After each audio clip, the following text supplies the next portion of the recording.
23/9/2025 મંગળવાર અમદાવાદમાં જોગણીમાનું મંદિર જે અમરેવાડી વિસ્તારમાં આવેલું છે ત્યાં દરેક ભાવિ ભક્તોએ સવારે 10 વાગે પોતાના પરિવાર સાથે આવવાનું રહેશે અને આપણી નાની નાની દીકરીઓ છે, નાના નાના દીકરા છે, સરસ આપણે એમને કપડાં પહેરાવીશું કારણ કે સાક્ષાત અમૃત બાપાના મેલડીમાં રથની સાથે જ્યારે ચાલશે ને ત્યારે દિવસ આપણા માટે સોનાનો સૂરજ સમાન છે અને દરેકને માએ કીધું હતું કે 5 અરજીઓ તમે મૂકજો માના ચરણોમાં, અમૃત બાપાના ચરણોમાં, અને એમાંથી એક અરજી ચોક્કસથી અમૃત બાપાના મેળીમાં પૂરી કરશે.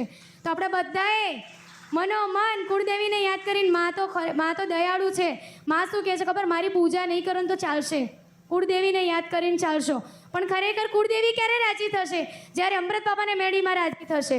તો એ જ રીતે અમૃત બાપાના મેળીમાંનો રથ પસાર થશે અને પરમ પૂજ્ય માળી એ રથની અંદર સવાર હશે ત્યારે ખરેખર સોનાનો સૂરજ હશે અને આપણા દરેકના જીવનમાં અજવાળું પાથરશે. તો દરેકને ટાઈમિંગ, સમય મેં જે જણાવ્યો છે એ પ્રમાણે પરિવાર સાથે આવવાનું રહેશે. જ્યાં જ્યાં રથ પસાર થશે પરમ પૂજ્ય અમૃત બાપાના મેળીમાં આ જ સ્વરૂપમાં આપણી સાથે હશે અને આપણે ગરબા ઘૂમીશું, એમની સાથે ઘૂમીશું ને આનંદ કરીશું. માએ હમણાં જ કીધું એક મેટરમાં કે દરેકે દુઃખ તો જીવનમાં બધાને છે, નાનું મોટું દરેકને દુઃખ છે, પણ આનંદ કરવાનો છે. એ દિવસ આનંદનો દિવસ, એ દિવસે આપણે દિવાળી તો આવશે ત્યારે આવશે, એ દિવસે આપણા માટે અજવાળું છે આપણા જીવનમાં. એટલે કે દિવાળી આપણા માટે દિવાળી છે.